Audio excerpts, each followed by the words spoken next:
ಎಲ್ಲರೂ ನ್ಯಾಯಸ್ಥಾಪಕರು 11:11 ತೆಗೆದು ಓದೋಣ.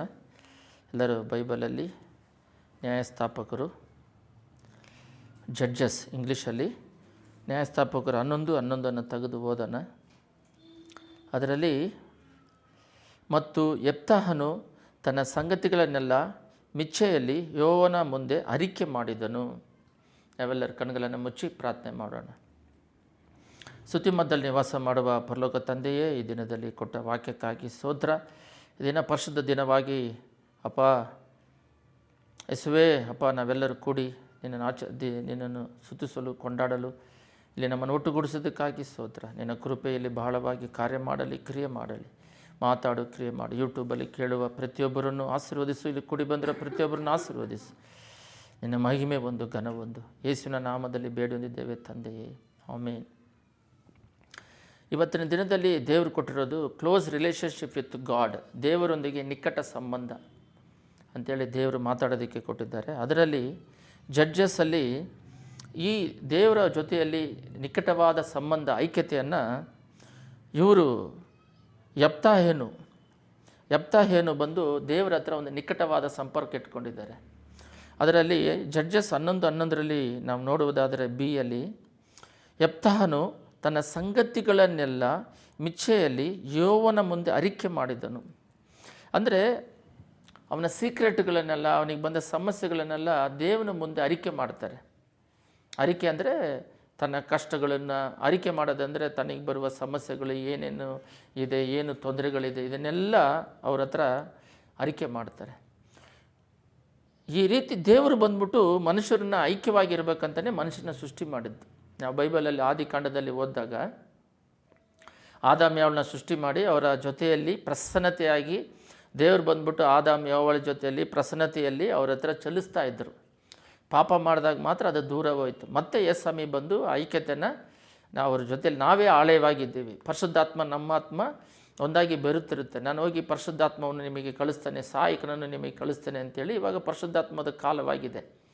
ಅದರಿಂದ ದೇವರು ಪರಿಶುದ್ಧಾತ್ಮ ನಮ್ಮ ಜೊತೆಯಲ್ಲಿದ್ದಾರೆ. ಏನಕ್ಕಂದರೆ ಈ ಪ್ರಾರ್ಥನೆ ಅನ್ನೋದು ಏನಕ್ಕೆ ಇಟ್ಟಿದ್ದಾರೆ ಅಂದರೆ ಅವ್ರ ಜೊತೆ ಕ್ಲೋಸ್ ರಿಲೇಷನ್ಶಿಪ್ ಇಟ್ಕೊಳ್ಳೋದು. ಬೈಬಲ್ ವಾಕ್ಯ ಏನಕ್ಕೆ ಕೊಟ್ಟಿದ್ದಾರೆ ಅಂದರೆ ಅದ್ರ ಮೂಲಕ ಅವರು ನಮಗೇನು ಹೇಳಕ್ಕೆ ಬಯಸ್ತಾರೆ, ಏನು ತಿಳ್ಸೋಕ್ಕೆ ಬಯಸ್ತಾರೆ ಅಂತ ತಿಳಿಸೋದು. ಅವರ ಪ್ರೀತಿ, ಅವರ ಐಕ್ಯತೆಯನ್ನು ನಾವು ಕ್ಲೋಸ್ ಆಗಿ ಇಟ್ಕೊಳ್ಳೋದಕ್ಕೆ ಅವರು ಬಯಸ್ತಾರೆ. ಅದಕ್ಕೋಸ್ಕರ ತನ್ನ ಪ್ರಾಣವನ್ನೇ ತ್ಯಾಗ ಮಾಡಿ ನಮ್ಮನ್ನು ಸೈತಾನದಿಂದ ಕೊಂಡುಕೊಂಡು ಅವ್ರ ಐಕ್ಯತೆಯಲ್ಲಿ ನಮ್ಮನ್ನು ಇಟ್ಕೊಂಡಿದ್ದಾರೆ. ಒಬ್ಬರು ಪ್ರಶ್ನೆ ಕೇಳಿದ್ರಂತ ಒಂದು ಸೇವಕರಿಗೆ.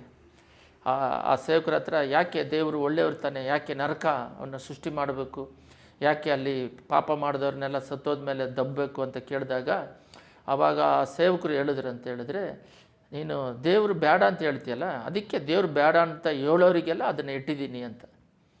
ನೀನು ದೇವರು ಬೇಡ ಅಂತ ಹೇಳಿದ್ಮೇಲೆ ದೇವ್ರು ಏನು ಮಾಡೋಕ್ಕಾಗುತ್ತೆ? ಸರಿ, ನಾನು ಬೇಡ ಅನ್ನೋರಿಗೆಲ್ಲ ನರಕ ಇಟ್ಟಿದ್ದೀನಿ, ಹೋಗ್ರಿ, ಬೇಕು ಅನ್ನೋರು ಬನ್ನಿರಿ ನನ್ನ ಜೊತೆ ಪರಲೋಕ ರಾಜ್ಯಕ್ಕೆ ಅಂತೇಳಿ ಇಟ್ಟಿದ್ದೀನಿ ಅಂತ. ಆ ರೀತಿಯಾಗಿ ದೇವರ ಐಕ್ಯತೆ ಬೇಕು, ಫೆಲೋಶಿಪ್ ಬೇಕು ಅಂತ ನಾವು ಮನಸ್ಸಿನಲ್ಲಿ ಆಸೆ, ಆಕಾಂಕ್ಷೆಗಳು ಅಧಿಕವಾದಾಗ ದೇವ್ರು ನಮ್ಮ ಜೊತೆ ಮಾತಾಡೋದಕ್ಕೆ ಸಿದ್ಧರಾಗಿರ್ತಾರೆ. ಒಂದು ಉದಾಹರಣೆಯನ್ನು ನಾವು ನೋಡುವುದಾದರೆ ಬೈಬಲಲ್ಲಿ ದೇವರು ಎಲ್ಲರನ್ನೂ ಸಪ್ರೇಟಾಗಿ ಕರೀತಾರೆ. ನೀನು ಬಂದುಬಿಡು ಅಂತ ಹೇಳ್ಬಿಟ್ಟು ಫಸ್ಟ್ ಬಂದು ನಮಗೆಲ್ಲರಿಗೂ ಗೊತ್ತಿದ್ದ ಹಾಗೆ ಮೋಸೆಸ್ನ ಸಪ್ರೇಟಾಗಿ ಕರೀತಾರೆ. ಅವರು ಬಂದು ಈಜಿಪ್ಟಲ್ಲಿ ಅರಣ್ಮನೆಯಲ್ಲಿ ಇರ್ತಾನೆ ರಾಜನಾಗಿ. ಬಟ್ ಅವನ್ನ ಏನು ಮಾಡ್ತಾರೆ ಅಂದರೆ ಅದನ್ನೆಲ್ಲ ಬಿಟ್ಟು ಸಪ್ರೇಟಾಗಿ ಬಂದು 40 ವರ್ಷ ಅಡವಿಯಲ್ಲಿ ಟ್ರೈನಿಂಗ್ ಕೊಡ್ತಾರೆ. ಏನಕ್ಕೆ ಅಂತ ಹೇಳಿದ್ರೆ ಲಾಸ್ಟಲ್ಲಿ ಬೆಂಕಿ ಉಪಾಧಿಯಲ್ಲಿ ಅವನ ಜೊತೆಗೆ ಮಾತಾಡ್ತಾರೆ. ಏನಕ್ಕೆ ಅಂತ ಹೇಳಿದ್ರೆ ಅವರಿಗೆ ಐಕ್ಯತೆ. ರಾಜನಾಗಿದ್ದರೆ ಅವನಿಗೆ ಕೆಲಸಗಳು ಜಾಸ್ತಿ ಇರೋದ್ರಿಂದ ಅವನ ಜೊತೆ ಫೆಲೋಶಿಪ್ ಮಾಡ್ಕೊಳ್ಳೋಕ್ಕಾಗಲ್ಲ. ಅವನ ಮೂಲಕ ದೊಡ್ಡ ಕಾರ್ಯ ನಡಿಬೇಕಂದ್ರೆ ದೇವ್ರ ಜೊತೆ ಐಕ್ಯತೆ ಆಗಿರಬೇಕು. ಅದೇ ರೀತಿ ನಾವು ಬೈಬಲಲ್ಲಿ ಓದಬೇಕಾದ್ರೆ ಎಲ್ಲರನ್ನೂ ಅಷ್ಟೇ, ಒಬ್ಬರಲ್ಲ ಇಬ್ಬರಲ್ಲ, ಬೈಬಲಲ್ಲಿ ಒಬ್ಬೊಬ್ಬರನ್ನಾಗಿ ನಾವು ನೋಡ್ಕೊಳ್ತಾ ಹೋದರೆ ಅಬ್ರಹಾಮನು ಅವ್ರ ಕುಟುಂಬ ಸಮೇತವಾಗಿ ಐಕ್ಯತವಾಗಿರ್ತಾರೆ. ನೀನು ಬಿಟ್ಟು ಬಾ ಅಂತ ಹೇಳ್ತಾರೆ. ಯಾಕೆ ಅಂದರೆ ಅವನ ಕುಟುಂಬದಲ್ಲಿದ್ದರೆ ದೇವ್ರ ಜೊತೆ ಐಕ್ಯತವಾಗಿರೋದಕ್ಕಾಗಲ್ಲ ಅಂತೇಳಿ ಬಿಟ್ಟು ಸಪ್ರೇಟಾಗಿ ಕರೆಸಿ ಬರೀ ಅಬ್ರಹಾಮು ಸಾರಾಲಿಬ್ಬರೇ ಇರ್ತಾರೆ. ಮಕ್ಕಳು ಕೂಡ 100 ವರ್ಷದಲ್ಲಿ ಕೊಡ್ತಾರೆ. ಕರೆದು ದೇವರ ಫೆಲೋಶಿಪ್ಪಲ್ಲಿ ಬೆಳೆಸ್ತಾರೆ. ಆಮೇಲೆ ಯಾಕೋಬನ ಮತ್ತೆ ಅವ್ರ ತಂದೆ ತಾಯಿನ ಬಿಟ್ಟು ದೂರ ಅವ್ರ ಮಾವನ ಮನೆಗೆ, ಲಾಭನ ಮನೆಗೆ ಓಡಿಸ್ಬಿಡ್ತಾರೆ. ಅಲ್ಲೂ ಹೋಗಿ ಅವ್ರನ್ನ ಯಾರು ಪ್ರೀತಿ ಮಾಡೋರಿಲ್ಲ. ಅಲ್ಲಿ ದೇವರು ಅವನ್ನ ಪ್ರೀತಿ ಮಾಡಿ ಅವನ ಜೊತೆ ಐಕ್ಯತೆವಾಗಿ, ನಮಗೆಲ್ಲರಿಗೂ ಗೊತ್ತು, ನೀನು ಆಶ್ರಸ್ತೆ ನೀನು ಬಿಡೋದಿಲ್ಲ ಅಂತ ಯಾಕೊಬ್ಬ ಪ್ರಾರ್ಥನೆ ಮಾಡಿದಾಗ ಅವ್ರನ್ನ ಬ್ಲೆಸ್ ಮಾಡ್ತಾರೆ. ಯಾಕಂದರೆ ದೇವ್ರನ್ನೇ ಆಧಾರ ಪಡೋದು. ತಂದೆ ತಾಯಿಗಳಿದ್ದರೆ ಅವರು ಪ್ರೀತಿ ತೋರಿಸೋದ್ರಿಂದ ದೇವರ ಪ್ರೀತಿ ಅವ್ರಿಗೆ ಗೊತ್ತಾಗೋದಿಲ್ಲ. ಅದರಿಂದ ಯಾಕೋಬನ ಮಾಡ್ತಾರೆ. ಸರಿ, ಯಾಕೋಬ ಆಯ್ತಲ್ಲ, ಅವ್ರ ಮಗ ಯೋಸೆಫನ ಸಪ್ರೇಟಾಗಿ 12 ಜನದಲ್ಲಿ ಮಕ್ಕಳಲ್ಲಿ ಒಬ್ಬನ್ನ ಸಪ್ರೇಟಾಗಿ ಮಾರಿಬಿಟ್ಟು ಸಪ್ರೇಟಾಗಿ ಕಳಿಸ್ಬಿಡ್ತಾರೆ. ಯಾಕಂದರೆ ಅಲ್ಲಿ ಅವನಿಗೆ ಈ ತಂದೆ ತಾಯಿ ಮಕ್ಕಳೆಲ್ಲ ಇದ್ದರೆ ಏನಾಗುತ್ತೆ, ಅವರು ತಂದೆ ತಾಯಿ ಪ್ರೀತಿ ತೋರಿಸ್ತಾರಲ್ಲ ಅಂತೇಳಿ ಅವನು ಒಬ್ಬನಿಟಿನಾಗಿ ಎಲ್ಲ ದ್ವೇಷಿಸಿದ್ರೆ, ಯಾರು ಪ್ರೀತಿ ತೋರಿಸದೇ ಇದ್ದಾಗ ಯೋಸೆಫನು ದೇವರೇ ನೀನೇ ತಂದೆ, ನೀನೇ ತಾಯಿ, ನೀನೇ ಸ್ನೇಹಿತ ಅಂತೇಳಿ ಅವ್ರ ಜೊತೆ ಐಕ್ಯತವಾಗಿ ಬೆರೆತಾಗ ಅವನ್ನ ರಾಜನಾಗಿ ಮಾರ್ಪಡ್ತಾರೆ. ರಾಜನಾಗಿದ್ದರೂ ದೇವ್ರನ್ನ ಬಿಟ್ಟಿಲ್ಲ. ದಾವೀದರಿಗೂ ಸೌಲಿಗಿರುವ ವ್ಯತ್ಯಾಸ ಏನಂತ ಹೇಳಿದ್ರೆ, ದಾವೀದು ನೋಡ್ರಿ, ಸಾಲಮೋನನಿಗೆ ಸೌಲನಿಗೆ ದೇವರೇ ಚೂಸ್ ಮಾಡಿ ಕರೀತಾರೆ. ಸೌಲನ್ನು ಅವನು ಆಗಲ್ಲ, ಅವನಿಗೆ ಇಷ್ಟ ಇಲ್ಲದಿದ್ರೂ ಜನಗಳು ಕೇಳ್ತಾರೆ ಅಂತೇಳಿ ರಾಜನಾಗಿ ಮಾಡ್ತಾರೆ. ಅದರಿಂದ ಅವನು ದೇವರಿಗೆ ವಿಧೇಯರಾಗೋದಿಲ್ಲ. ದಾವೀದನ್ನ ಏನು ಮಾಡ್ತಾರೆ ಅಂದರೆ, ದನ ಕಾಯ್ತಿದ್ದನ್ನು ರಾಜನಾಗಿ ಮಾಡೋದ್ರಿಂದ ಅವನು ಸಾಯೋವರೆಗೂ ಕೃತಜ್ಞತವನಾಗಿದ್ದಾನೆ. ಅವನು ಬಂದ್ಬಿಟ್ಟು ನಾನು ದನ ಕಾಯ್ತಾ ಇದ್ದವನ್ನ ರಾಜನಾಗಿ ಮಾಡೋದ್ರಿಂದ ಐಕ್ಯತೆ ಇರ್ತಾನೆ. ಆದರೆ ಸಾಲಮೋನ್ ಬಂದು ರಾಜನಾಗಿಯೇ ಹುಟ್ಟಬೇಕಾದ್ರೆ ಅವನು ರಾಜನಾಗಿ, ತಂದೆ ಬಂದು ರಾಜ ಅನ್ನೋದ್ರಿಂದ ಮಗನಾಗಿ ಹುಟ್ಟಿದ್ರಿಂದ ಅವನು ದೇವರ ಬಿಟ್ಟು ದೂರ ಬಂದ. ಎಲ್ಲ ಆಡಂಬರ ಭೋಗಗಳೆಲ್ಲ. ನಾವು ಕೂಡ ಹಿಸ್ಟ್ರಿಯನ್ನು ನೋಡಿದಾಗ 4ನೇ ಶತಮಾನದಲ್ಲಿ, ಎಲ್ಲರೂ ಗಮನ ಇಟ್ಟು ಕೇಳ್ರಿ, 4ನೇ ಶತಮಾನದಲ್ಲಿ ಯೇಸ್ವಾಮಿ 1ನೇ ಶತಮಾನದಲ್ಲಿ ಬಂದರು. ಆವಾಗಿಂದ ಅಪೊಸ್ತಲರಿಗೆ ಸುವಾರ್ತೆ ಹರಡ್ತಾ ಇತ್ತು. ವಿಶ್ವಾಸದಲ್ಲಿ ಪ್ರಾಣ ಹೋದರೂ ಪರವಾಗಿಲ್ಲ, ಪರಲೋಕ ರಾಜ್ಯದಲ್ಲಿ ಸೇರಬೇಕು, ಪರಲೋಕ ರಾಜ್ಯಕ್ಕೆ ಸೇರಬೇಕು ಅನ್ನೋದಕ್ಕೋಸ್ಕರನೇ ವಿಶ್ವಾಸದಿಂದ ತನ್ನ ಪ್ರಾಣವನ್ನು ತ್ಯಾಗ ಮಾಡಿದ್ರು. ಎಷ್ಟೋ ಜನಗಳು ಪ್ರಾಣ ತ್ಯಾಗ ಮಾಡಿದ್ರು. ಅದರಲ್ಲಿ ಅಪೊಸ್ತಲರುಗಳೆಲ್ಲ ಬರ್ತಾರೆ. 4th ಸೆಂಚುರಿವರೆಗೂ ನಡೀತು. ಅದೇ ರಾಜ ರೋಮ್ ಪಟ್ಟಣದ ರಾಜ ಕಾನ್ಸ್ಟಂಟಿನೋಬಲ್ ದೇವ್ರನ್ನ ನಂಬಿಕೊಂಡು ಪೊಲಿಟಿಕಲ್ ಮಾಡಿ ಎಲ್ಲರಿಗೂ ಲೋಕದ ಸೌಕರ್ಯಗಳನ್ನ ಕೊಡೋಕ್ಕೆ ಶುರು ಮಾಡಿದಾಗ ಎಲ್ಲರೂ ದೇವ್ರ ಕಡೆಗೆ ಬಂದಾಗ ಅಲ್ಲಿ ಕ್ವಾಲಿಟಿ ಹೋಗ್ಬಿಡ್ತು. ಕ್ವಾಂಟಿಟಿ ಜನ ಅಧಿಕವಾದರೂ, ಜನ ಆದರೆ ಹೊರತು ಅದರಲ್ಲಿರುವ ಸ್ಪಿರಿಚುವಲ್ ಇಲ್ಲದೆ ಹೋಯಿತು, ದೇವರ ಐಕ್ಯತೆ ಇಲ್ಲದೆ ಹೋಯಿತು. ಅದಕ್ಕೆ ಹಣಕ್ಕಿಂತ ಮುಖ್ಯ, ಹಣ ದೇವರು ಹೆಂಗೋ ಕೊಡ್ತಾರೆ, ಆ ಫೆಲೋಶಿಪ್, ದೇವರ ಜೊತೆ ಐಕ್ಯತೆ ಸಂಬಂಧಗಳನ್ನ ನಾವು ಅಧಿಕವಾಗಿ ಬೆಳೆಸ್ಕೊಂಡಿರ್ಬೇಕು. ಅದು ಯಾವ ರೀತಿ ಅಂದರೆ, ಬರೀ ಪ್ರಾರ್ಥನೆ ಮಾಡೋ ಸಮಯ, ಬೈಬಲ್ ಓದೋ ಸಮಯ ಮಾತ್ರವಲ್ಲ, ರೋಡಲ್ಲಿ ಹೋಗ್ಬೇಕಾರೆ ಬರಬೇಕಾರೆ ದೇವ್ರನ್ನ ಯಾವತ್ತೂ ನೆನೆಸ್ತಾ ಇರಬೇಕು. ಅದಿಲ್ಲದೆ ಬೇರೆ ದೇವರಿಗೆ ವಿರೋಧವಾದ ಕಾರ್ಯಗಳು ಏನಾದರೂ ಮೈಂಡಲ್ಲಿ ಹೃದಯದಲ್ಲಿ ಬಂದರೆ ಮಾಡದೆ ಅದನ್ನು ಜಯಿಸಬೇಕು. ಆ ರೀತಿ ಒಂದು ದೇವರಲ್ಲಿ ನಿಕಟವಾದ ಸಂಬಂಧ ಇಟ್ಕೋಬೇಕು. ಆ ರೀತಿ ನಿಕಟವಾದ ಸಂಬಂಧ ಇಟ್ಕೊಂಡವರು ಬೈಬಲಲ್ಲಿ ಯೋನೋಕನು ಒಬ್ಬ. ಅವರಿಗೆ ಹೆಂಡತಿ ಮಕ್ಕಳೆಲ್ಲ ಇದ್ದರು. ಆದಿಕಾಂಡ 5:24 ಎಲ್ಲರೂ ತೆಗೆದು ನೋಡ್ರಿ. ಆದಿಕಾಂಡ ಜೆನಿಷಸ್ 5:24. ಯೋನೋಕನು ದೇವರೊಂದಿಗೆ ಅನ್ಯೋನ್ಯವಾಗಿ ನಡೆದು ಕೊಳ್ಳುತ್ತಾ ಇರುವಾಗ ದೇವರು ಅವನನ್ನು ಕೊಂಡದ್ರಿಂದ ಕಾಣದೇ ಹೋದನು. ಅವರು ಎಲ್ಲರೂ, ಇವರಿಗೂ ಹೆಂಡತಿ ಮಕ್ಕಳು ಎಲ್ಲ ಇದ್ದರು. ಯೋನೋಕನು 65 ವರ್ಷದವನಾದಾಗ 65 ವರ್ಷದ ಮೆತ್ತುಸನ್ನು ಪಡೆದ. ಇವನಿಗೂ ಮಕ್ಕಳೆಲ್ಲ ಹುಟ್ಟುತ್ತಾರೆ, ಹೆಂಡ್ತಿದ್ದಾರೆ, ಮಕ್ಕಳಿದ್ದಾರೆ. ಆದರೂ ಕೂಡ ದೇವ್ರ ಜೊತೆ ಐಕ್ಯತೆವಾಗಿದ್ದ. ದಾವೀದ್ ಕೂಡ ಅವನಿಗೂ ರಾಜ ಪರಿಪಾಲಿಸಬೇಕು, ಅವರಿಗೆ ಹೆಂಡ್ತಿದ್ರು, ಮಕ್ಕಳಿದ್ದರು, ಆಮೇಲೆ ರಾಜಭಾರ ಮಾಡಬೇಕು. ಆದರೂ ಕೂಡ ನಾನು ದೇವ್ರನ್ನ ಮುಂದೆ ಇಟ್ಟಿದ್ದೇನೆ, ಪ್ರಾರ್ಥನೆ ಮಾಡಿನೇ ಕೇಳಿ ದೇವ್ರು ಹೇಳಿದ್ರೆ ಹೋಗಂದ್ರೆ ಮಾತ್ರ ಹೋಗೋದು. ಒಂದು ಸಮಯ ದೇವ್ರ ಮಾತು ಕೇಳದೆ ಮಾಡೋದ್ರಿಂದ ನನ್ನ ದಂಡನೆಯನ್ನು ನಾನು ಒಪ್ಕೊಂಡ. ನಾನು ಈ ಥರ ತಪ್ಪು ಮಾಡಿದೆ, ಒಪ್ಕೊಂಡು ಮತ್ತೆ ಐಕ್ಯತೆಗೆ ಬಂದ್ಬಿಟ್ಟ. ಪಾಪನ ಒಪ್ಕೋಬೇಕು. ಫೆಲೋಶಿಪ್, ದೇವರ ಫೆಲೋಶಿಪ್ ಬಗ್ಗೆ ಇವತ್ತು ನಾವು ನೋಡ್ತಾ ಇದ್ದೀವಿ. ದೇವರಲ್ಲಿ ನಿಕಟವಾದ ಸಂಬಂಧ ಇಟ್ಕೋಬೇಕು. ಸೌಲ್ ಏನು ಮಾಡ್ತಾನೆ, ತಪ್ಪು ಮಾಡಿದ್ದನ್ನು ಸಮರ್ಥಿಸ್ಕೊಂಡು ನನ್ನ ಪಾಪಿ, ನನ್ನ ಕ್ಷಮಿಸು ಅಂತ ಹೇಳಿ ಆ ಪರಿಶುದ್ಧಾತ್ಮನ ಮತ್ತೆ ಪಡ್ಕೊಳ್ಳೋಕೆ ಹೋಗ್ತಾ ಇಲ್ಲ. ದೇವರ ಐಕ್ಯತೆ ಫೆಲೋಶಿಪ್ನ ಪಡ್ಕೊಳ್ಳೋಕೆ ಹೋಗ್ತಿಲ್ಲ. ಅವನು ಮಾಟಗಾರ್ತಿ ಹಿಂದ್ಗಡೆ ಓಡೋಗ್ತಾನೆ. ದೇವರೇ ನಾನು ತಪ್ಪು ಮಾಡಿದ್ದೀನಿ ಅಂತ ಹೇಳಿ, ದಾವೀದನಿಗೆ ನೀನು ತಪ್ಪು ಮಾಡಿದೆ ಅಂತ ತನ್ನ ಸಡನ್ನಾಗಿ ನಾತಾನು ಹೇಳಿದ ತಕ್ಷಣ ದೇವ್ರ ಪಾದದಲ್ಲಿ ಬಿದ್ದು, ಅಯ್ಯೋ ನಾನು ದೊಡ್ಡ ಪಾಪಿ, ನನ್ನ ಕ್ಷಮಿಸು ಅಂತ ಹೇಳಿ ಒಪ್ಕೊಂಡು ದೇವ್ರ ಹತ್ರ ಬಂದುಬಿಡ್ತಾನೆ. ಆವಾಗ ಮತ್ತೆ ಹೋಲಿ ಸ್ಪಿರಿಟ್ ಬರುತ್ತೆ. ಹೊಸ ಒಡಂಬಡಿಕೆಯಲ್ಲೂ ಪೇತ್ರರು ಕೂಡ 3 ಸಲ ದೇವ್ರನ್ನ ತಿರಸ್ಕರಿಸ್ತಾರೆ. 3 ಸಲ ತಿರಸ್ಕರಿಸಿದ ಮೇಲೆ ನಾನು ಮಾಡಿದ ಪಾಪ ಅಂತೇಳಿ ಕಣ್ಣೀರು ಬಿಟ್ಟು ಹತ್ತಾಗ ಮತ್ತೆ ದೇವರನ್ನು ಸೇರಿಸ್ಕೊಂತಾರೆ. ಇಸ್ಕರಿಯೋತ ಯೂದಾಸ್ ಬಂದು ನೀನು ಮಾಡಿದ ಪಾಪ ಅಂತ ಹೇಳಿದ್ರೆ ಅವನೇನು ಮಾಡ್ತಾನೆ, ಅದನ್ನು ದೇವ್ರ ಹತ್ರ ಬರ್ದಂಗೆ ಅವರು ಯಾರು ದುಡ್ಡು ಕೊಟ್ಟರೋ ಯಾಜಕರ ಹತ್ರ ಹೋಗ್ಬಿಟ್ಟು ಎಲ್ಲ ದುಡ್ಡನ್ನ ಚೆಲ್ಲಿಬಿಟ್ಟು ಅವನೇನು ಮಾಡ್ತಾನೆ, ಯಾಜಕರ ಹತ್ರ ಹೋಗ್ಬಿಟ್ಟು ಎಲ್ಲ ದುಡ್ಡನ್ನು ಚೆಲ್ಲಿಬಿಟ್ಟು ಅವ್ರ ಹತ್ರ ಹೋಗ್ಬಿಟ್ಟು ನಾನು ತಪ್ಪು ಮಾಡಿದೆ ಅಂತ ಹೇಳ್ತಾನೆ. ಅದು ನಿನ್ನ ಮೇಲೆ ಇರಿ ಅಂತ ನೇಣು ಹಾಕೊಂಡು ಸತ್ತೋಗ್ತಾನೆ. ದೇವ್ರ ಹತ್ರ ಬಂದು ಪಾಪ ಆಯ್ತಂತ ಕ್ಷಮಾಪಣೆ ಕೇಳಿ ಮತ್ತೆ ಐಕ್ಯತೆ ಇಟ್ಕೋಬೇಕು. ಏಲಿಯನ್ನು ನಾವು ನೋಡಿದಾಗ ಅವರು ಅಡವಿಯಲ್ಲಿ ತಂದೆ ಹೆಂಡತಿ ಮಕ್ಕಳ ಬಗ್ಗೆ ಅಷ್ಟೇನಿಲ್ಲ. ಏಲಿ ದೇವ್ರ ಜೊತೆ ಐಕ್ಯತವಾಗಿರ್ತಾನೆ. ನಾನು ದೇವರ ಮುಂದೆ ನಿಲ್ಲುವನು ಅಂತ ಹೇಳ್ತಾರೆ. ಎಲಿಷನು ಒಂಥರ ಗೆಹಿಸಿ ಹೋಗಿ ನಾಮನ ಹತ್ರ ವಸ್ತುಗಳೆಲ್ಲ ಕಳ್ತನ ಮಾಡಿ ನನ್ನ ಆತ್ಮ ನೀನು ಹಿಂದೆ ಬರಲಿಲ್ವೋ ಅಂತ ಹೇಳ್ತಾನೆ. ದೇವ್ರ ಜೊತೆ ಐಕ್ಯತವಾಗಿ ಸಂಬಂಧ ಇಟ್ಕೊಳ್ಳೋದ್ರಿಂದ ದೇವದೂತರೆಲ್ಲ ಅವನಿಗೆ ಕಾಳ್ತಾರೆ ಎಲಿಷನಿಗೆ. ಆ ರೀತಿ ನಿಕಟವಾದ ಸಂಬಂಧ ಯೋಹಾನನಲ್ಲಿ ನಾವು ನೋಡುವುದಾದರೆ, ಯೋಹಾನ್ ಅಪೊಸ್ತಲನಾದ ಯೋಹಾನ್ ದೇವ್ರ ಜೊತೆ ಇದ್ದರಲ್ಲ, ಅವ್ರ ಜೊತೆಲಿದ್ದವರು ಪ್ರಕಟಣೆಯನ್ನು ಬರೀತಾರೆ. ಅವರು ದೇವ್ರ ಜೊತೆ ನಿಕಟವಾದ ಸಂಪರ್ಕ ಅವರ ಎದೆಯಲ್ಲಿ ಬಾಗಿರೋದ್ರಿಂದ ದೇವರ ಆತ್ಮನ ಕರ್ಕೊಂಡೋಗಿ ಪರಲೋಕ ರಾಜನೆಲ್ಲ ತೋರಿಸಿ ನಮಗೆ ಪ್ರಕಟಣೆ ಸಿಗುವಂತೆ ಮಾಡಿದ್ದಾರೆ. ಯಾಕಂದರೆ ಅಷ್ಟು ಕ್ಲೋಸ್ ಆಗಿರೋದ್ರಿಂದ ಪರಲೋಕ ರಾಜನೇ ತೋರಿಸ್ಕೊಟ್ರು. ನಾವು ಕೂಡ ಅಷ್ಟು ಕ್ಲೋಸ್ ಆಗಿದ್ದರೆ, ಇವತ್ತು ನಾವು ನಡ್ಕೊಂಡು ಹೋಗ್ತಾ ಇರ್ತೀವಿ, ಒಂದು ವಾಲ್ ಪೋಸ್ಟ್ ಇರುತ್ತೆ, ಅಲ್ಲಿ ದೂರದಿಂದ ಕಾಣಿದ್ರೆ ಮಬ್ಬಾಗಿರುತ್ತೆ, ಅಕ್ಷರಗಳು ಕಾಣೋದಿಲ್ಲ. ಹತ್ರ ಹೋದಾಗ ಸ್ವಲ್ಪ ಕಾಣುತ್ತೆ, ಇನ್ನೂ ಹತ್ರ ಹೋದರೆ ಸ್ವಲ್ಪ ಕಾಣುತ್ತೆ. ಚಿಕ್ಕ ಚಿಕ್ಕ ಅಕ್ಷರಗಳು ಹತ್ರ ಹೋಗಿ ಓದಿದ್ರೆ ಕಾಣುತ್ತೆ. ಅದೇ ರೀತಿ ದೇವರ ಹತ್ರ ನಾವು ಕ್ಲೋಸ್ ನಿಕಟ ಸಂಪರ್ಕ ಇಟ್ಕೋಬೇಕು. ತಪ್ಪು ನಡೀತಿದ್ದೆ ಗೊತ್ತಿಲ್ಲದೆ ಮಾಡಿದಾಗ ಟಕ್ ಅಂತ ಹೇಳ್ಬಿಟ್ಟು ಯಾವುದೋ ಕೋಪದಲ್ಲಿ ಯಾವುದೋ ಇದರಲ್ಲಿ ಬೈದಕ್ಕೋ ತಪ್ಪು ಮಾಡಿಬಿಟ್ರೆ ಅದನ್ನು ಕ್ಷಮಾಪಣೆ ಕೇಳಿ ದೇವರಲ್ಲಿ ಬಂದ್ಬಿಡಬೇಕು. ಅದರಿಂದ ನಾವು ನಿಕಟವಾದ ಸಂಪರ್ಕವನ್ನು ದೇವ್ರ ಜೊತೆಗೆ ಹೊಂದ್ಕೋಬೇಕು. ಈ ನಿಕಟವಾದ ಸಂಪರ್ಕಕ್ಕೆ ಅಡ್ಡಿಯಾಗಿರೋದು ಏನಂತ ಹೇಳಿದ್ರೆ, ಏಸಯ್ಯ, ಎಲ್ಲರೂ ತೆಗಿರಿ, ಐಸಯ್ಯ 59:1-2 ಅದರಲ್ಲಿ ನಾವು ನೋಡೋದಾದರೆ, ಈಗೋ ಯೆಹೋವನ ಹಸ್ತವು ಲಕ್ಷಿಸಲಾರದಂತೆ ಮೊಡ್ಗಲ್ಲ, ಆತನ ಕಿವಿ ಕೆಳರಾದ ಕಿವುಡಲ್ಲ. ಆದರೆ ನಿಮ್ಮ ಅಪರಾಧಗಳೇ ನಿಮ್ಮ ದೇವರಿಂದ ನಿಮ್ಮನ್ನು ಅಗಲಿಸ್ತಾ ಬಂದಿದೆ, ನಿಮ್ಮ ಪಾಪಗಳು ಆತನ ಕೇಳರಾದ ಆತನ ಮುಖಕ್ಕೆ ಅಡ್ಡಿಯಾಗಿದೆ.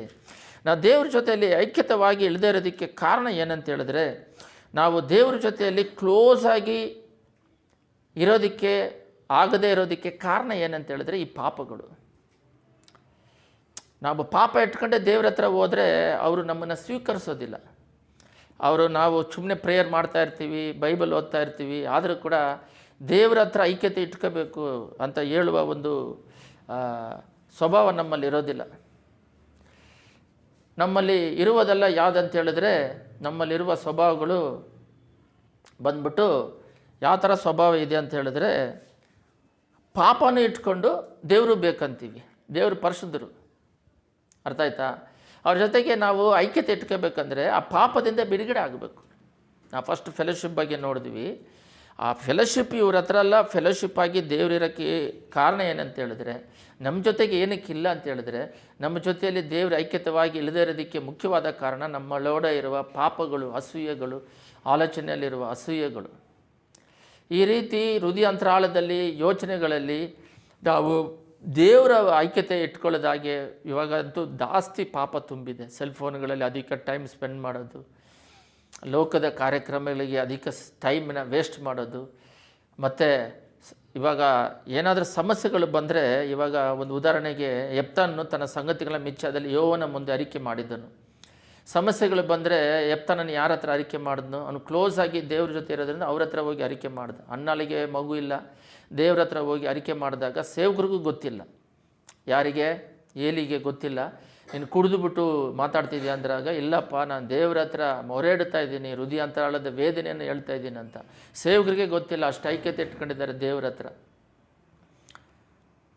ಸೇವಕರ ಕೆಲಸ ದೇವ್ರ ಕಡೆ ಜನಗಳನ್ನು ನಡೆಸುವಂಥದ್ದು, ಪರಲೋಕ ರಾಜ್ಯಕ್ಕೆ ಸೇರಿಸುವಂಥದ್ದು, ದೇವ್ರ ಕಡೆ ತಿರುಗಿಸುವಂಥದ್ದು ಅಷ್ಟೇ ಜನಗಳನ್ನು. ಆದರೆ ಆ ಅನ್ನಾಳು ಮಗು ಇಲ್ಲ ಅಂಥೇಳಿ ಹೃದಯಾಂತರಾಳದಿಂದ ದೇವ್ರ ಹತ್ರ ಅರಿಕೆ ಮಾಡಿದ್ರು. ಈಗ ಕಾಲದಲ್ಲಿ ಏನಾಗಿದೆ ಅಂದರೆ, ಮಾನಸಿಕವಾದ ಜನಗಳು ಇರೋದರಿಂದ ಮನುಷ್ಯರನ್ನ ನಂಬೋದು, ಮನುಷ್ಯರ ಮೇಲೆ ಆಧಾರ ಪಡೋದು. ತನ್ನ ಸಮಸ್ಯೆಗಳು ಬಂದರೆ ಫ್ರೆಂಡ್ಸ್ಗಳ ಹತ್ರ ಹೇಳ್ತಾರೆ. ಒಂದು ಸಮಸ್ಯೆ ಇದೆ, ಫ್ರೆಂಡ್ಸ್ ಅಂತ ಹೇಳ್ತಾರೆ. ಅವನೇನು ಮಾಡ್ತಾನೆ, ಇವನ್ನ ಒಂದು ದೊಡ್ಡದಾದ ಉನ್ನತವಾದ ಸ್ಥಿತಿಯಲ್ಲಿ ನೆನೆಸ್ಕೊಂಡಿರ್ತಾನೆ, ಸ್ಟ್ಯಾಂಡರ್ಡ್ ಮೈಂಡಲ್ಲಿ. ಇವನು ಫ್ರೆಂಡ್ಸ್ ಹತ್ರ ಅವನ ಸಮಸ್ಯೆ ಹೇಳಿದ ತಕ್ಷಣ ಅವನೇನು ಮಾಡ್ತಾನೆ, ಓಹೋ ಇವ್ರು ಇಂಥವ್ರ ಅಂತ ಹೇಳ್ಬಿಟ್ಟು ಅವರು ಮನಸ್ಸಿನಲ್ಲಿ ಅನ್ಕೊತಾನೆ. ಅವನೇನು ಮಾಡ್ತಾನೆ, ಬೇರೆಯವ್ರಿಗೆ ಹೇಳ್ತಾನೆ, ಇವನ್ನ ತುಚ್ಛವಾಗಿ ಕಾಣ್ತಾನೆ. ಯಾಕಂದರೆ ಇವನಲ್ಲಿ ಈ ಸಮಸ್ಯೆ ಇದೆ ಬಿಡು, ನಾವೇ ಚೆನ್ನಾಗಿದ್ದೀವಿ ಅಂತೇಳಿ ವ್ಯಾಲ್ಯೂ ಕೊಡೋದಿಲ್ಲ. ಆದರೆ ಫ್ರೆಂಡ್ಸು ಬಂದ್ಬಿಟ್ಟು ಅದನ್ನು ಕೇಳಿ ಅದು ಯಾರಿಗೆ ಹೇಳ್ದಂಗೆ ಅವನಿಗೆ ಒಳ್ಳೆ ಆಲೋಚನೆ ಕೊಟ್ಟು ಅದರಿಂದ ಬಿಡುಗಡೆ ಮಾಡೋರು. ಅಂಥ ಫ್ರೆಂಡ್ಸ್ಗಳು ಇವಾಗಿಲ್ಲ. ಆ ದೇವರು ಮಾಡ್ತಾರೆ. ದೇವರು ಕೇಳ್ಕೊಂಡಾಗ ಬೇರೆಯವರಿಗೆ ಹೇಳೋದಿಲ್ಲ, ಅದನ್ನು ಮರೆ ಮಾಡಿ ಅದರಿಂದ ಬಿಡಿಸಿ ಅವನ್ನ ಬ್ಲೆಸ್ ಮಾಡ್ತಾರೆ. ಇವಾಗ ಉದಾಹರಣೆಗೆ ಎಲ್ಲರೂ ಅಷ್ಟೇ, ಎರಡನೇ ಚಾನ್ಸ್ ಎಲ್ಲರಿಗೂ ಕೊಟ್ಟಿದ್ದಾರೆ ಬೈಬಲಲ್ಲಿ. ಅಬ್ರಹಾಮಿಗೂ ಕೊಟ್ಟಿದ್ದಾರೆ, ಎಲ್ಲರೂ ತಪ್ಪು ಮಾಡಿದಾಗ ದಾವೀದನಿಗೂ ಕೊಟ್ಟಿದ್ದಾರೆ, ದೊಡ್ಡ ದೊಡ್ಡ ಸೇವಕರಿಗೆಲ್ಲ ಕೊಟ್ಟಿದ್ದಾರೆ. ಅವ್ರೇನೇ ತಪ್ಪು ಮಾಡಿದ್ರು ಕೂಡ. ಡ್ಯಾನಿಯಲ್ ಅಂತೂ ದೇವ್ರ ಜೊತೆಗೆ ಭಾಳ ಕ್ಲೋಸ್ ಆಗಿರೋದ್ರಿಂದ ಅವ್ರ ಜೊತೆಗೆ ಸೀಕ್ರೆಟ್ಸು ಬರುವಿಕೆ ಬಗ್ಗೆ ಎಲ್ಲ ಮಾತಾಡ್ತಾರೆ. ಸಿಂಹಗೋಯಲ್ಲಿ ಹಾಕಿದ್ರು ಕಾಪಾಡ್ತಾರೆ.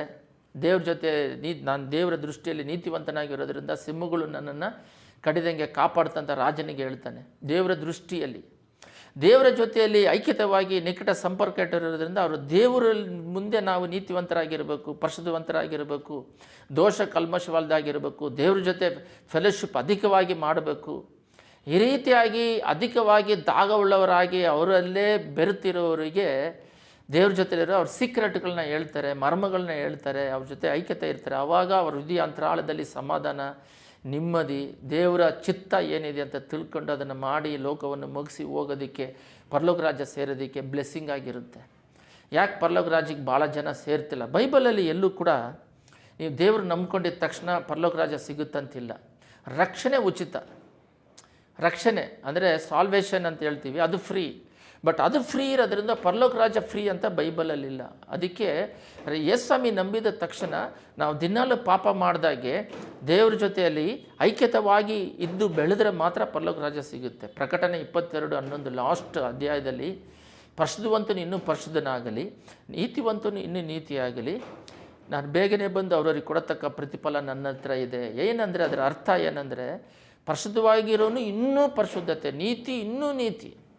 ಇನ್ನೊಂದಿದೆ, ಪಾಪ ಮಾಡೋನು ಇನ್ನೂ ಪಾಪ ಮಾಡಲಿ. ಮೈಲಿಗೆ ಪಾಪ ಅಂದರೆ ಅವನ ಹೃದಯಾಂತರಾಳದಲ್ಲಿ ಬೇರೆಯವರಿಗೆ ಮೋಸ ಮಾಡೋದು, ಅನ್ಯಾಯ ಮಾಡೋದು, ಪಾಪ ಮಾಡೋದು, ಈ ಥರ ಮಾಡೋನು ಇನ್ನೂ ಮಾಡ್ಕೊಂಡು ಹೋಗಲಿ, ಅವನ್ನ ಬಿಟ್ಟುಬಿಡ್ರಿ.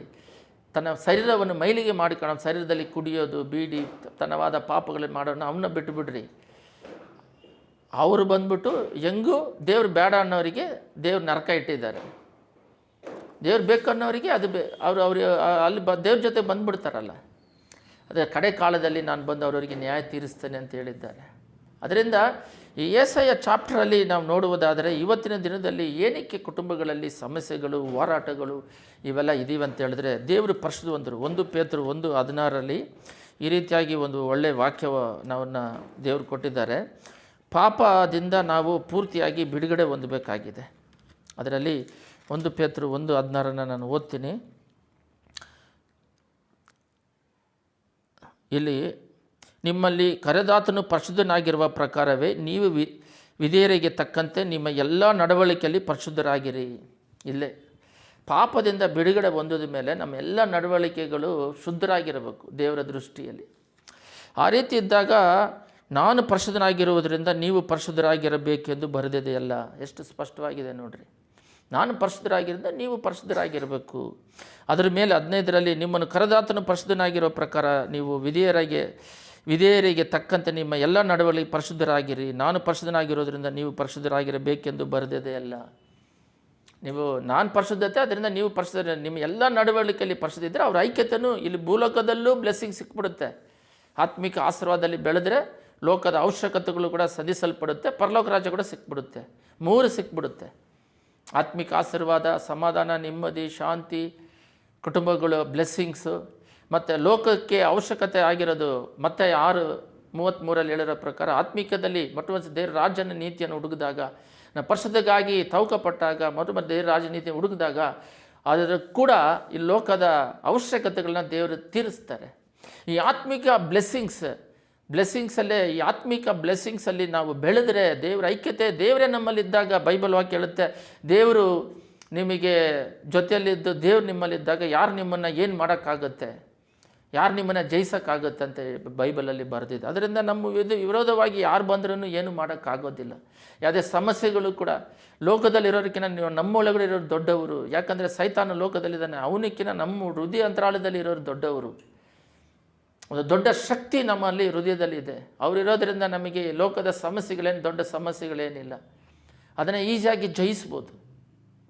ನಾವು ಮೊಟ್ಟ ಮೊದಲ ಸಾರಿಗೆ ಬ್ಲೆಸ್ಸಿಂಗಲ್ಲಿ ಬೆಳೆಯೋದಕ್ಕೆ ಮುಖ್ಯವಾದ ಕಾರಣ ಆತ್ಮಿಕ ಬ್ಲೆಸ್ಸಿಂಗಲ್ಲಿ ಬೆಳೆದರೆ ಲೋಕದ ಅವಶ್ಯಕತೆಗಳನ್ನೆಲ್ಲ ತೀರಿಸ್ತಾರೆ. ಇವತ್ತು ನಾವು ಆತ್ಮಿಕ ಬ್ಲೆಸ್ಸಿಂಗಲ್ಲಿ ಬೆಳೆಯೋದು ಬಿಟ್ಟುಬಿಟ್ಟು ಲೋಕದ ಅವಶ್ಯಕತೆಯೇ ದೇವರ ಹತ್ರ ತೀರಿಸು ಅಂತ ಲೋಕದ ಕ್ಕಾಗಿ ನಾವು ತವಕ ಪಡ್ತಾ ಇರೋದರಿಂದ, ಲೋಕದ ಅದರಲ್ಲೇ ಇರೋದರಿಂದ ವೇದನೆ, ಆತ್ಮಿಕ ಆಶೀರ್ವಾದನೇ ಇಲ್ಲ, ಪರಲೋಕ ರಾಜ್ಯನೇ ಇಲ್ಲ, ಲೋಕ ಅದ ಅವಶ್ಯಕತೆಗಳು ತೀರಲ್ಪಡ್ತಾ ಇಲ್ಲ. ತೃಪ್ತಿ ಇಲ್ಲದಂಗೆ ಇನ್ನೂ ಬೇಕಂತೇಳಿ ವೇದನೆಯಲ್ಲಿ ಕುಟುಂಬಗಳನ್ನು ನರಳುತ್ತಾ ಇದ್ದಾವೆ.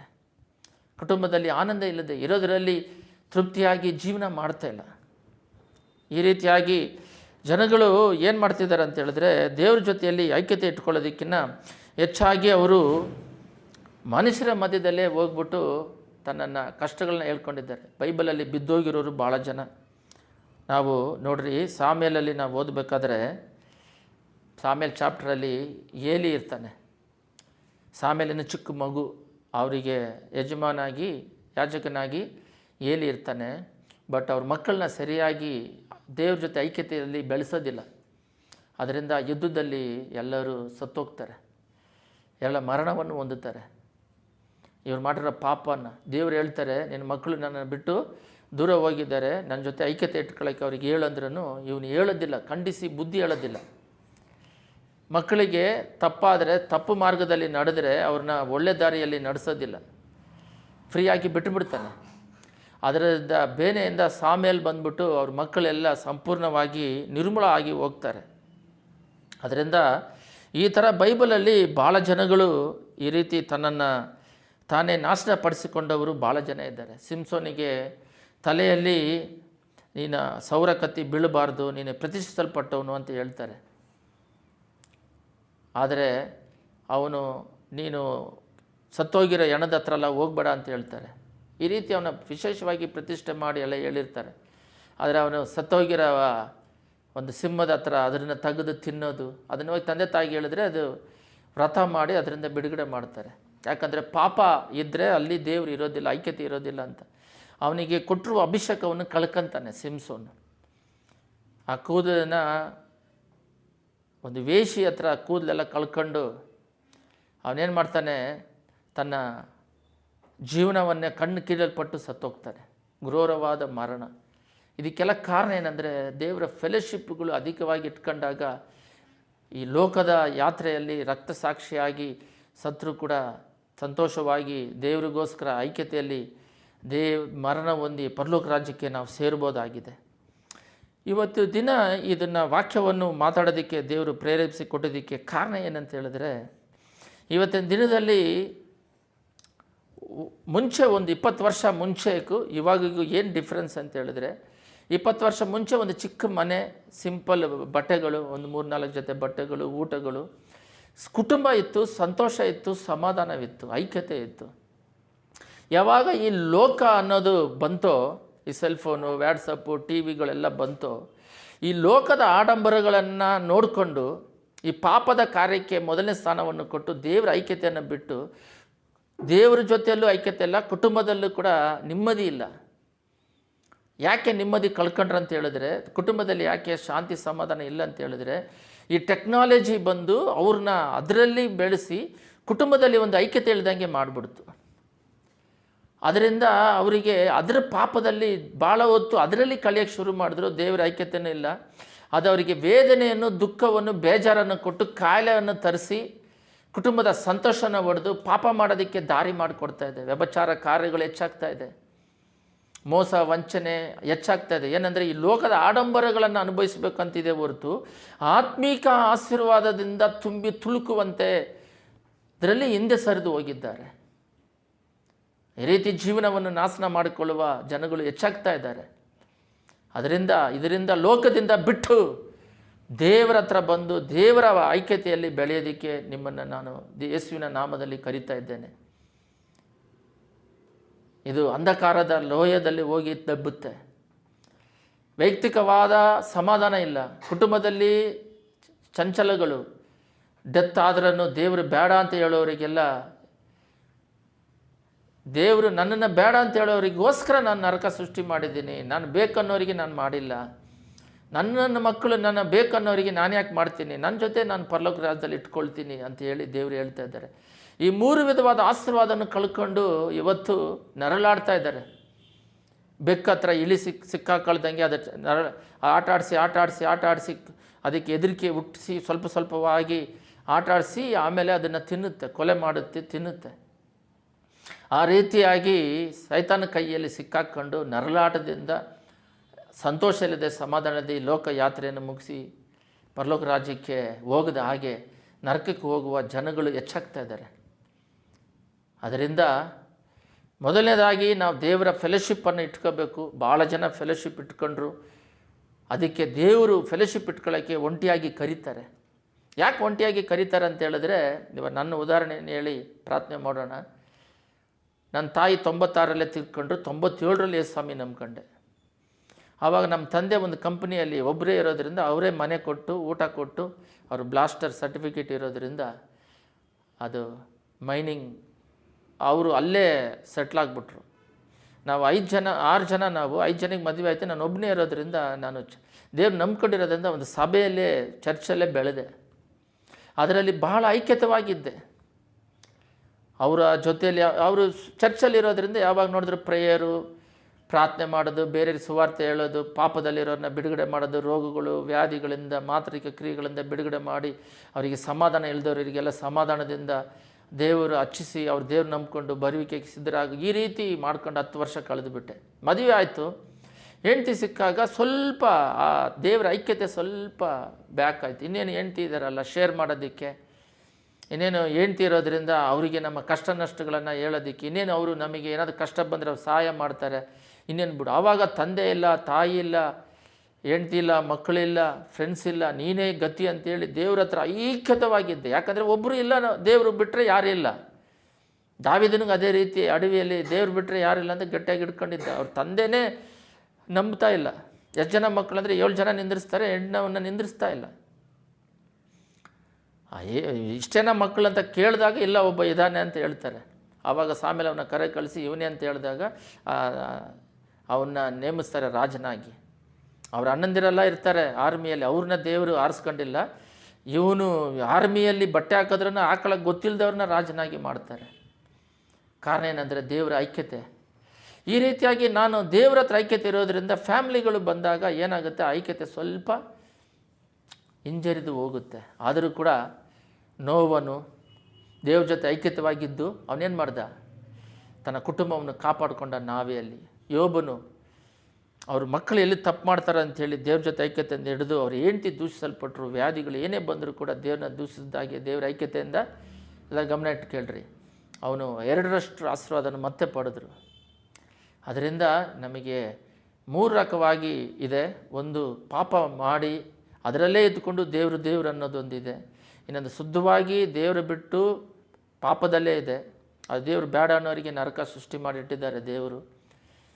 ಮತ್ತು ದೇವರ ಐಕ್ಯತೆಯಲ್ಲಿ ಇದ್ದುಕೊಂಡು ಲೋಕದ ಆಡಂಬರಕ್ಕಾಗಿಯೇ ಪ್ರಾರ್ಥನೆ ಮಾಡ್ಕೊಂಡು ಕೇಳ್ತಿರ್ತಾರೆ, ನನಗೆ ಲೋಕದ ಆಶೀರ್ವಾದ ಬೇಕು, ಲೋಕದ ಆಶೀರ್ವಾದ ಬೇಕು, ಲೋಕದ ಆಶೀರ್ವಾದ ಬೇಕು, ಲೋಕದ ಆಶೀರ್ವಾದ ಬೇಕು. ದೇವ್ರ ಹತ್ರ ಬಂದಾಗ ಆತ್ಮಿಕದಲ್ಲಿ ಬೆಳೆದ್ರೆ ಉಪ್ಪಿನಕಾಯಿ ಥರ ಅವರು ಲೋಕದ ಅವಶ್ಯಕತೆಗಳನ್ನ ಎಲ್ಲ ತೀರಿಸ್ತಾರೆ, ಏನೇನು ಬೇಕು ಮನೆಯಿಂದ ಎಲ್ಲ. ಬಟ್ ಇವರ ಗೋಲ್ ಬಂದ್ಬಿಟ್ಟು ದೇವ್ರ ಹತ್ರ ಬಂದರೆ ಆತ್ಮಿಕದಲ್ಲಿ ಬೆಳೆಯೋದಕ್ಕಿಂತ ಮೊದಲನೇ ಸ್ಥಾನ ಬಂದು ಲೋಕದಲ್ಲಿ ಭಾಳ ಅವಶ್ಯಕತೆಗಳಿಗೆ ಮಾತ್ರನೇ ಪ್ರಾಮುಖ್ಯತೆ ಕೊಡ್ತಾರೆ. ಈ ರೀತಿ ಆಗ್ತಿರೋದ್ರಿಂದ ಯೆಫ್ತಾನು ತನ್ನ ಸಂಗತಿಗಳ ಮಿಚ್ಚದಲ್ಲಿ ಯೋವನ ಮುಂದೆ ಅರಿಕೆ ಮಾಡಿದನು. ಅಣ್ಣಾಲು ಅವ್ರು ಮಾತ್ರ ಇಲ್ಲ, ದಾನಿಯೇಲನಿಗೆ ಪ್ರಾರ್ಥನೆ ಮಾಡಬೇಡ ಅಂತ ಅಲ್ಲಿ ರೂಲ್ಸ್ ಮಾಡಿದರೂ ಕೂಡ, ಅಲ್ಲಿ ನಿಬಂಧನೆ ಮಾಡಿದರೂ ಕೂಡ ಅವ್ರು ಹೋಗಿ ದಿನಾಲು 3 ಹೊತ್ತು ಪ್ರಾರ್ಥನೆ ಮಾಡ್ತಾರೆ. ಪ್ರಾಣ ಹೋಗುತ್ತಂತ ಗೊತ್ತಿದ್ದರೂ ಪರವಾಗಿಲ್ಲ, ನನಗೆ ದೇವರ ಐಕ್ಯತೆ ಫೆಲೋಶಿಪ್ ಬೇಕು. ಪ್ರಾಣ ಹೋದರೂ ಸಿಂಹದ ಹೋಳಿಯಲ್ಲಿ ದೇವರ ಫೆಲೋಶಿಪ್ ಬೇಕು. ಸಾದ್ರಕ್ ಮೇಸಕ್ ಆಬೇದ್ನೆಗೋಲು ನೀನು ಬೆಂಕಿಯಲ್ಲಿ ಸಾಯಬೇಕು, ಈ ದೇವ್ರನ್ನ ಮುಖಂದರೆ ಇದು ಇಲ್ಲಿ ನನಗೆ ಇಲ್ಲ, ಈ ವಿಗ್ರಹವನ್ನು ಮುಕ್ಕು, ನೆಬೂಕದ್ನೆಚ್ಚರ್ ಇಟ್ಟಿರುವ ಸೆಲೆ ಅದೇ ಅದನ್ನು ನೀನು ತಲೆಬಾಗಿ ಸಾಷ್ಟಾಂಗ ನಮಸ್ಕಾರ ಮಾಡೋದ್ರಿಲ್ಲ, ನಾ ಪ್ರಾಣ ಹೋದರೂ ಪರವಾಗಿಲ್ಲ, ದೇವರ ಫೆಲೋಶಿಪ್ ದೇವರ ಐಕ್ಯತೆ ಯೇಸುವನ್ನು ಬಿಟ್ಟು ನಾವು ಯಾರನ್ನೂ ಆರಾಧನೆ ಮಾಡೋದಿಲ್ಲ ಅಂತ ಹೇಳ್ಬಿಟ್ಟು ತನ್ನ ಜೀವನೂ ಹೋಗೋದಕ್ಕೆ ಒಪ್ಪಿಸಿಕೊಟ್ರು. ಅದು ದೇವರು ಕಾಪಾಡಿದ್ರು ಸಾದ್ರಕ್ ಮೇಸಕ್ ಆಬೇದ್ನೆಗೋರನ್ನ. ಆದರೆ ಅವ್ರು ಕಾಪಾಡದೆ ಹೋದರೂ ಪರವಾಗಿಲ್ಲ, ನಾ ದೇವರ ಐಕ್ಯತೆಯನ್ನು ಬಿಡೋದಿಲ್ಲ ಅಂಥೇಳಿ. ಆದರೆ ಆದಾಮನು ಭಾಳ ಜನಗಳು ಆ ಫೆಲೋಶಿಪ್ನ ಬಿಟ್ಟು ಘೋರವಾಗಿ ಅವರು ತನ್ನ ಜೀವಿತವನ್ನು ಕಳ್ಕೊತಾರೆ. ಇಸ್ರೇಲಲ್ಲಿರುವ ಒಂದು ದೊಡ್ಡ ಆಪತ್ತು ಏನಂದರೆ, ನ್ಯಾಯಸ್ಥಾಪಕರನ್ನ ನೀವು ಓದಿದ್ರೆ ಅದರಲ್ಲಿ ಕಂಟಿನ್ಯೂಸ್ ಆಗಿರುತ್ತೆ, ದೇವ್ರ ಹತ್ರ ಐಕ್ಯತವಾಗಿರ್ತಾರೆ, ಅವರಿಗೆ ಲೋಕಾಶೀರ್ವಾದ ಎಲ್ಲ ಕೊಡ್ತಾರೆ, ಮತ್ತು ಅವರು ದೇವ್ರನ್ನ ಮರಿತಾರೆ, ಪಾಪ ಮಾಡ್ತಾರೆ, ಬೇರೆ ಯಾರ ಹತ್ರ ಹಿಡ್ಕೊಡ್ತಾರೆ, ಮೋಯಿಸ್ಟ್ರು ಫಿಲಿಸ್ಟೋರ್ ಅಂತ, ಮತ್ತೆ ದೇವ್ರ ಹತ್ರ ಬರ್ತಾರೆ ಫೆಲೋಶಿಪ್ ಮಾಡೋಕ್ಕೆ. ಫೆಲೋಶಿಪ್ ಬಂದಿದ ತಕ್ಷಣ ಮತ್ತೆ ಯಾರನ್ನೋ ಗಿದ್ಯೋನು ಸಿಮ್ಸೋನು ಯಾರನ್ನೋ ಒಬ್ಬರನ್ನ ಎಬ್ಬರಿಸಿ ಇವ್ರನ್ನ ಕಾಪಾಡ್ತಾರೆ, ಮತ್ತು ಇವಾಗ ನಾವು ಓದ್ದಂಗೆ ಎಪ್ತಾನ ಇಟ್ಟು ಕಾಪಾಡ್ತಾರೆ, ಮತ್ತು ಅವರು ಪಾಪ ಮಾಡ್ತಾರೆ, ಮತ್ತು ಅವ್ರನ್ನ ಹಿಡ್ಕೊಡ್ತಾರೆ. ಆ ರೀತಿ ನಮ್ಮ ಜೀವನ ಇರಬಾರದು. ರಕ್ಷಣೆ ಹೊಂದಿದ ಮೇಲೆ ಕಡೆವರೆಗೂ ನಿಲ್ಲುವನೇ ಪರಲೋಕ ರಾಜ್ಯಕ್ಕೆ ಬಾಧ್ಯನು. ನಾವು ಪಾಪ ಮಾಡೋಕ್ಕೆ ಅವಕಾಶ ಇದ್ದರೂ ಕೂಡ ಬಿಟ್ಟುಬಿಟ್ಟು ದೇವರ ಫೆಲೋಶಿಪ್ಪಲ್ಲಿ ದಿನಾಲೂ ಹೆಚ್ಚಾಗಿ ನಾವು ಬೆಳಿಬೇಕು.